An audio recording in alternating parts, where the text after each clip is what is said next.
آج کل ایک فلسفے کے مطابق یہ بھی ہے کہ سارا وجود، سب کچھ، یہ ساری چیزیں، سارے انتظامات، نظم جو ہے سب بے معنی ہیں.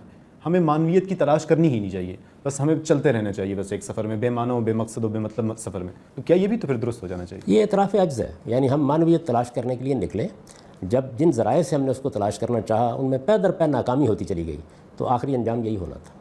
یعنی یہ چیز ایسا نہیں ہے کہ انسان معنویت کی تلاش سے الگ ہو گیا ہے.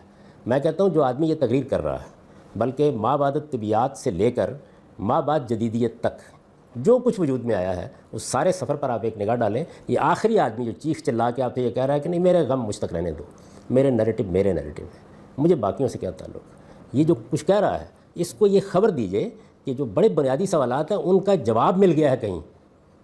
چلیے آج کے زمانے میں چونکہ سائنس ایک چھوٹا سا خدا بن چکی ہے، تو کہیے کہ سائنسدانوں نے جواب تلاش کر لیا ہے، وہ بالکل ہڑبڑا کے اسی طرح اٹھے گا اور اٹھ کر بھاگ کھڑا ہوگا کہ مجھے وہ جواب تلاش کرنا ہے.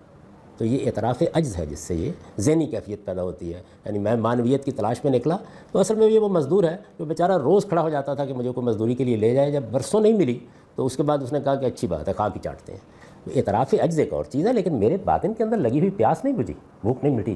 میں آج بھی یہ چاہتا ہوں کہ یہ معمہ حل ہو، مجھے اس کا جواب ملنا چاہیے.